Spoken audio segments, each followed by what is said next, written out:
সুপ্রিয় দর্শক শ্রোতা, আজকে আমি কথা বলতে চাচ্ছি ভিন্ন একটি বিষয় নিয়ে। সেই বিষয়টি হলো, এই পৃথিবীতে সবথেকে গুরুত্বপূর্ণ ভূমিকা পালন করে কারা জানেন? সবথেকে গুরুত্বপূর্ণ ভূমিকা পালন করে বাংলাদেশ সহ সারা বিশ্বে সবথেকে গুরুত্বপূর্ণ ভূমিকা পালন করে যারা, তারাই আজকে নির্যাতিত, নিপীড়িত।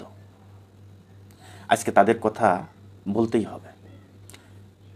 কারো না কারোর মাধ্যমে তাদের প্রশংসা করতেই হবে। যদি তাদের গুণগান আমরা না গাই, তাহলে আমরা নিজেকে ভালো মানুষ হিসেবে পরিচয় দিতে আমাদের লজ্জা লাগবে। সেই ব্যক্তি কারা? সেই ব্যক্তি হলো বাংলাদেশের চালক ভাইরা। কথাটি শুনে অনেকে চিন্তা করছেন, কিসের মধ্যে আবার কি বলল?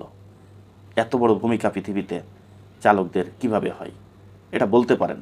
কিন্তু আজকে যারা চালক ভাইরা রয়েছেন, আজকে আপনাদের কাছে অনুরোধ থাকবে, আপনাদের পক্ষে আজকের এই ভিডিওটি, আর আজকে আপনারা এই ভিডিওটি যদি শেয়ার না করেন, যদি লাইক না করেন, যদি আমার এই ভিডিও সারা পৃথিবীর মানুষের কাছে যদি পৌঁছে না দিতে পারেন, তাহলে আপনাদেরই ব্যর্থতা।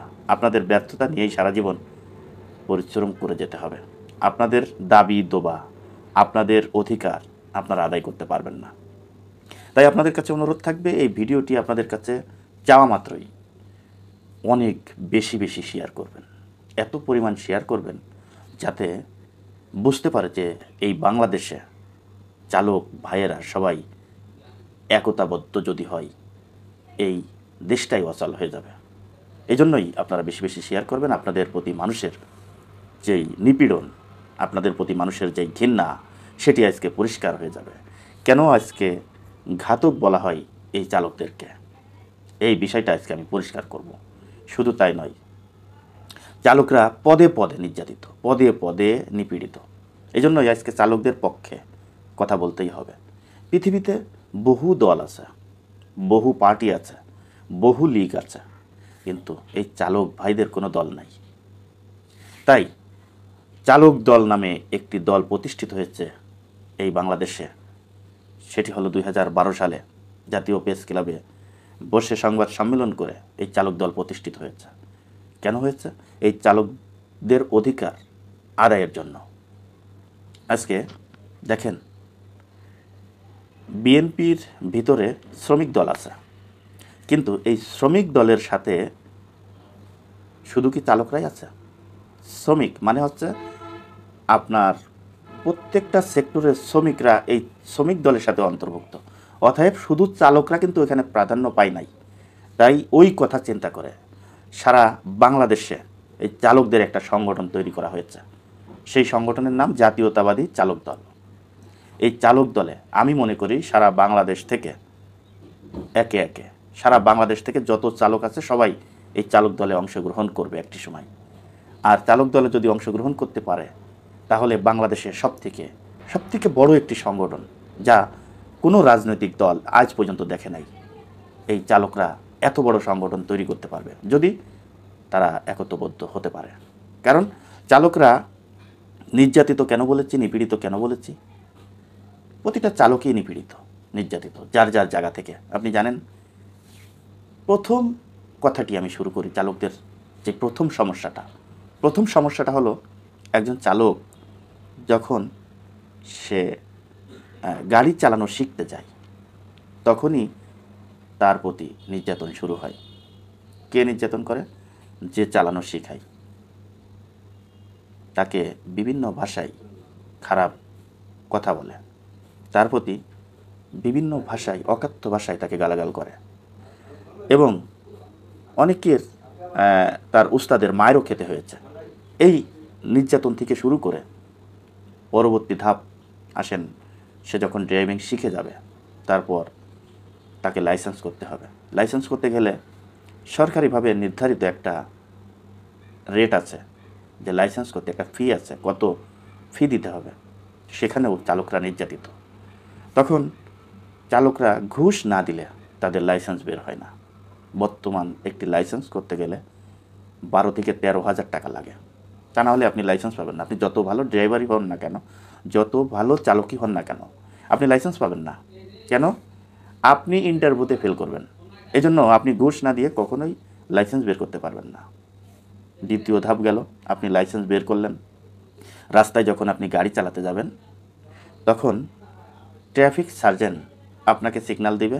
সবই থাকার পরেও দেখবেন যে গাড়ির কোথায় কোনো সমস্যা আছে কিনা, এই সমস্যা নিয়ে কিন্তু সার্জেন্ট ট্রাফিক এই মামলা দিবে।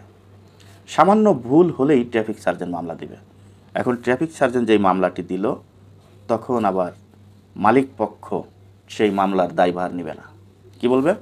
তুমি রাস্তায় মামলা খেয়েছো, এটার মামলার যত টাকা আছে সেটি পরিশোধ করবা তোমরা, অতএব আমরা এই দায়ভার নিব না।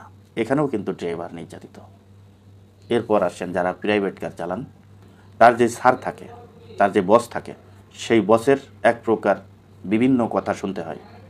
তার যে ম্যাডাম থাকে অর্থাৎ বসের ওয়াইফ থাকে, সেই বসের ওয়াইফের বিভিন্ন কথা শুনতে হয়। তারপর স্যারের যদি ছেলে থাকে, স্যারের যদি মেয়ে থাকে, তাদেরও বিভিন্ন কথা শুনে সেই নির্যাতন সহ্য করে সেখানে তারা চাকরি করে।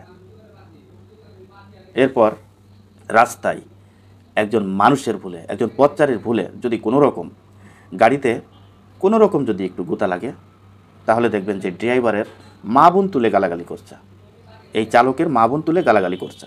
শুধু গালাগালি নয়, এমনকি তাকে মায়েরও খেতে হয়। তখন প্রতিবাদ করার লোক এই চালকের পক্ষে কেউ থাকে না। অত্যন্ত দুঃখের বিষয়, এই কথাগুলো বলতে হচ্ছে আজকে। এই জন্যই বলছি, আজকের এই ভিডিওটি আপনারা যদি শেয়ার না করেন তাহলে আমি মনে করব যে আপনাদের ব্যর্থতা থেকে যাবে। দর্শক, যখন একজন চালক মার খায় তার পক্ষে কেউ থাকে না। যখন অ্যাক্সিডেন্ট করে গাড়ি, তখন চালকের উপরেই প্রেশার। কার জন্য অ্যাক্সিডেন্ট হয়েছে, হয়তো বা গাড়ির সমস্যার কারণেও অ্যাক্সিডেন্ট হতে পারে, সেখানেও চালকের উপরে প্রেশার। জেল জুলুম এবং জরিমানা সেটাও চালকের। তাহলে এই দেশে চালকরাই নির্যাতিত, চালকরাই নিপীড়িত। আজকে এই চালকরা ছাড়া এই পৃথিবী অন্ধকার, এই পৃথিবী অচল। কীভাবে? আজকে যদি এই চালকরা যদি মনে করে যে আজকে গাড়ি চালাবো না, এদেশের প্রধানমন্ত্রীও কোথাও যেতে পারবে না, কোনো কাজ করতে পারবে না। তাহলে এই চালকদেরকে কেন ছোটো করে দেখা হয়? কেন চালকদেরকে গালাগাল করা হয়? কেন ড্রাইভারকে গালি দেওয়া হয়? ড্রাইভারের মা বোন তুলে গালি দেওয়া হয় কেন?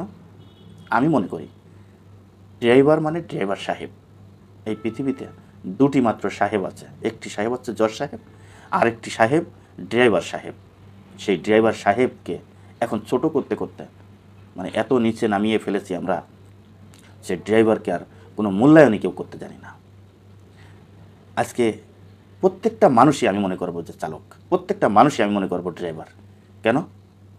কোনো না কোনোভাবেই সে কোনো গাড়ি চালায়, যে কোনো গাড়ি হোক না কেন, সে মোটরসাইকেলও হতে পারে, প্রাইভেট কারও হতে পারে, বিমানও হতে পারে, ট্রেনও হতে পারে, আপনার বাইসাইকেলও হতে পারে। কোনো না কোনোভাবে কিন্তু প্রত্যেকটা মানুষই চালক।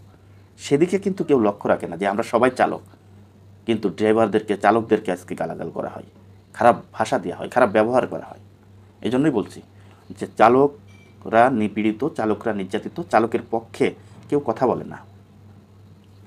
আজকে আমি এই ভিডিওটি কেন বানাচ্ছি?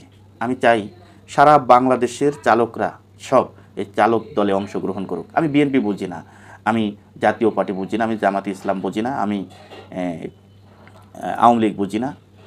আমি চাই চালকরা সংঘবদ্ধ হোক, চালকরা সংঘবদ্ধ হোক।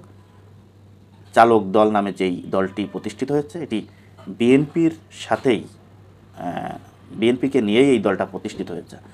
আপনারা চালক দল মনে করে যদি, চালক মনে করে যদি অংশগ্রহণও করেন, দেখবেন যে এই বিএনপি থেকেও বড় একটি দল আপনারা তৈরি করতে পেরেছেন, এই আওয়ামী লীগ থেকে বড় একটি দল আপনারা তৈরি করতে পেরেছেন, জাতীয় পার্টি থেকে বড় একটি দল আপনারা তৈরি করতে পেরেছেন। কারণ সবাই কিন্তু চালক।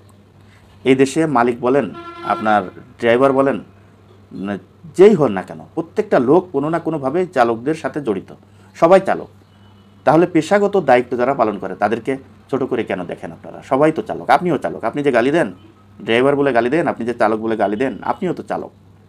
তাই জন্য এই চালক ভাইদেরকে আমি বলবো যে চালক দল নামে যেই দলটি প্রতিষ্ঠিত হয়েছে 2012 সাল থেকে, আজকে চালক দলের অনেক প্রোগ্রাম হয়েছে, অনেক মিটিং হয়েছে, অনেক মানববন্ধন হয়েছে। এই চালক দলটা আস্তে আস্তে কিন্তু সামনে অনেক বড় সড়ো আকারে মানে এগিয়ে যাচ্ছে। এই জন্য এই চালক দলে যদি আপনারা অংশগ্রহণ করেন, চালক দলে যদি যোগ দিতে পারেন, তাহলে এই চালকদের কথা প্রত্যেকটা সরকারের শুনতে হবে। দর্শক, ভিডিওটি আর বড় করতে চাচ্ছি না, যদি ভিডিওটি ভালো লেগে থাকে তাহলে আপনাদের কাছে অনুরোধ থাকবে যে ভিডিওটি বেশি বেশি করে শেয়ার করবেন, লাইক করবেন, আপনাদের মতামত আপনারা কমেন্ট বক্সে জানিয়ে যাবেন। দর্শক, ভালো থাকবেন, সুস্থ থাকবেন।